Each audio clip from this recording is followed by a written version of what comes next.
नमस्कार, मैं श्यामगिरी। आज के कार्यक्रम में आप सभी दर्शकों का स्वागत है। चंद्रबाबू नायडू की मुश्किलें अब बढ़ने वाली हैं, क्योंकि अब चंद्रबाबू नायडू का ही नंबर है। नीतीश का तो खेल खत्म हो गया, चंद्रबाबू नायडू का नंबर और नीतीश कुमार का जो बचा खुचा कसर है 2025 नवंबर में खत्म हो जाएगा, यानी कि गेम ओवर कहते हैं ना, वह गेम ओवर नीतीश का हो जाएगा। लेकिन चंद्रबाबू नायडू को अब पड़ेंगे लेने के देने। चंद्रबाबू नायडू को अब पड़ेंगे लेने के देने। क्यों?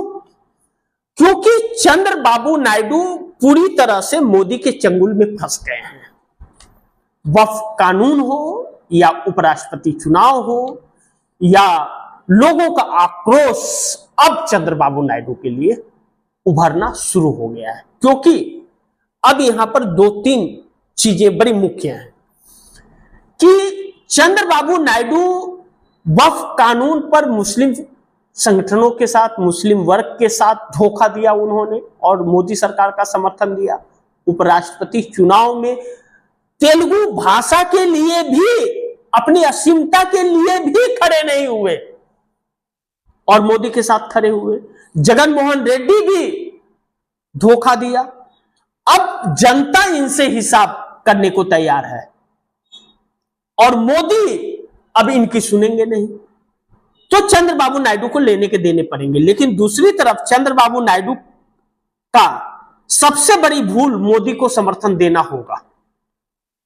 अब चंद्रबाबू नायडू के अंदर कहीं ना कहीं इस बात का समावेश तो है कि नीतीश कुमार जिस तरह से निष्क्रिय कर दिए गए, उनकी सारी ताकत, उनके लोगों को अपनी गोद में मोदी ने बिठा लिया, उनकी कोई हैसियत और राजनीतिक औकात नहीं रह गई।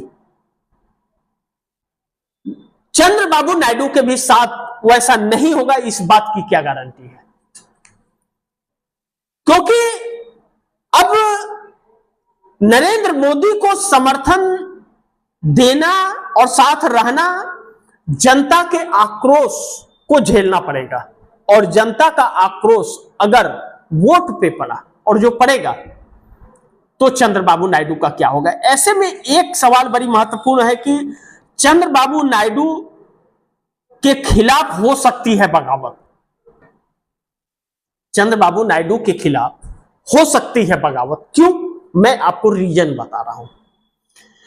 क्योंकि आंध्र प्रदेश के अंदर सी फूड्स मछुआरे, जो समुद्री किसान कहे जाते हैं, उनका साल का 20,000 करोड़ से लेके 25,000 करोड़ तक का साल का ट्रांजैक्शन अमेरिका से होता था। सी फूड्स मछुआरों का जो वह होती थी, वह मछली उत्पादन या मछली जो समुद्र से पकड़ी जाती थी, यह सब झींगा, यह सब अमेरिका ज्यादा जाता था। यानी कि आप समझ सकते हैं 20 से 25,000 करोड़ रुपए साल का, तो उसका रेवेन्यू भी आंध्र प्रदेश सरकार को मिल रहा था। अब ऐसे में वो उस पर ब्रेक लग गया।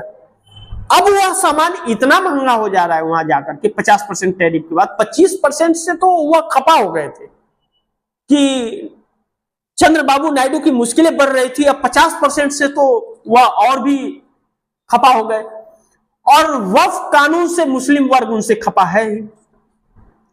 तो एक बगावत के सुर चंद्रबाबू नायडू के खिलाफ उठ रहे हैं आंध्र प्रदेश के अंदर। लेकिन आगे अगर इस पर हम देखें कि चंद्रबाबू नायडू ने अपने मतदाताओं को दिया धोखा। चंद्रबाबू नायडू ने अपने मैनिफेस्टो में लिखा था कि हमारी सरकार आएगी तो मुस्लिम वर्ग को 4% आरक्षण, बड़े ध्यान से समझिएगा, 4% का आरक्षण। मोदी सरकार विरोध करती है और मोदी सरकार ने मुस्लिमों का आरक्षण छीन लिया और चंद्रबाबू नायडू 4% आरक्षण की बात करते हैं और हैं मोदी सरकार के साथ। मस्जिद में नमाज अदा कराने वाले मौलवी को 10,000 रुपये महीना, मदरसे को 5,000 रुपये मेंटेनेंस और हज करने वाले यात्रियों को 1 लाख रुपए की आर्थिक मदद। यह सारी चीजें कह करके वक्फ कानून पर समर्थन कर दिया। दूसरी चीज कि जगन मोहन रेड्डी मोदी के साथ मिले थे, इसलिए चंद्रबाबू नायडू को वोट दिया।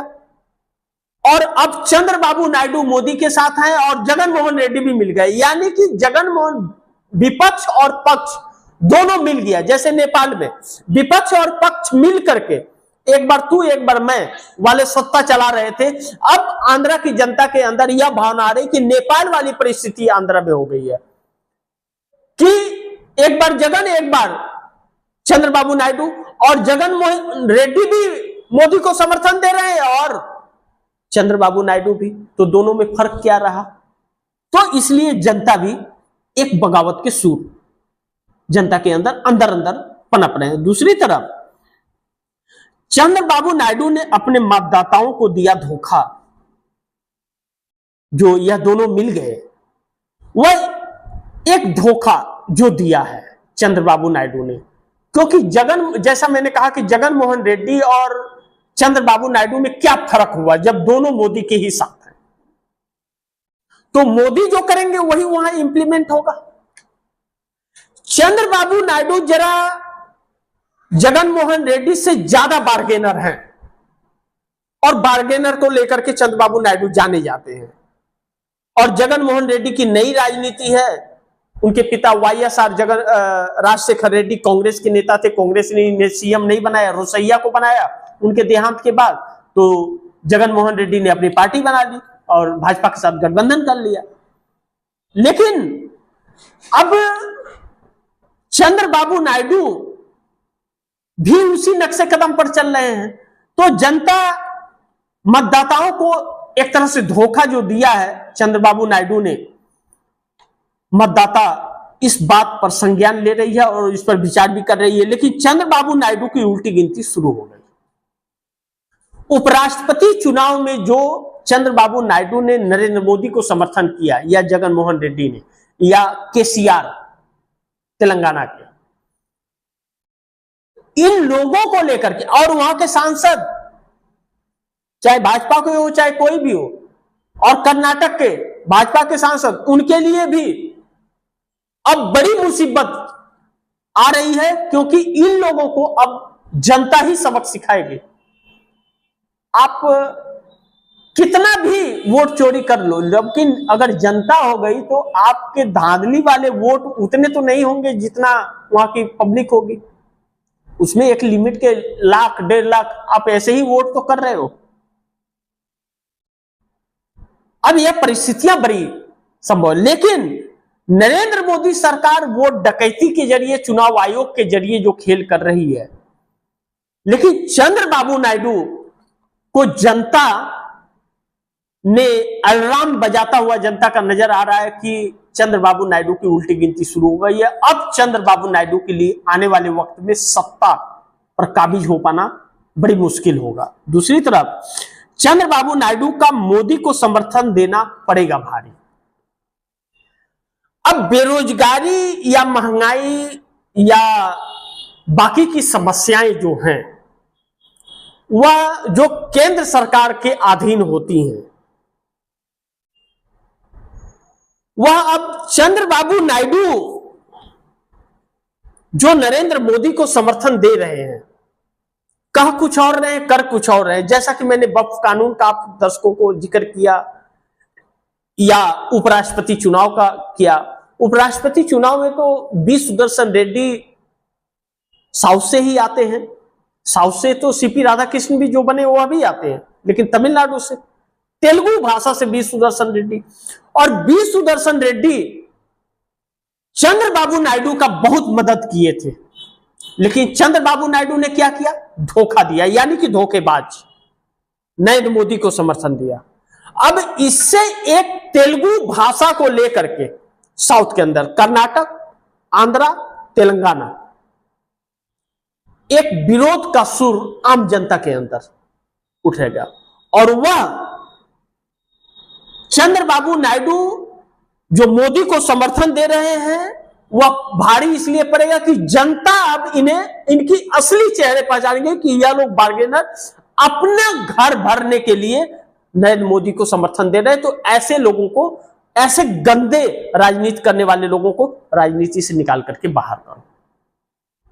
तो जनता इस तरफ कदम बढ़ा रही है और एक बगावत का सुर उठता हुआ धुआं नजर आ रहा है, जिस पर इन नेताओं को भी संज्ञान लेना चाहिए। वैसे भी देश मानता है कि इस देश का सबसे बड़ा दुश्मन चंद्रबाबू नायडू और नीतीश कुमार हैं। अगर यह नहीं होते दुश्मन तो आज नरेंद्र मोदी सत्ता में नहीं होते। तो इसी के साथ आप दर्शकों से इजाजत चाहूंगा, लेकिन आप दर्शकों की क्या राय है, क्या सुझाव है, कमेंट बॉक्स में जरूर दीजिएगा। इस खबर को ज्यादा से ज्यादा शेयर कीजिएगा और आपने अगर चैनल को सब्सक्राइब नहीं किया सब्सक्राइब कर लीजिए, अपने दोस्तों को भी कहिए चैनल को सब्सक्राइब करें और अपनी राय कमेंट में जरूर दीजिएगा। मिलते हैं फिर अगली खबर के साथ, तब तक के लिए नमस्कार।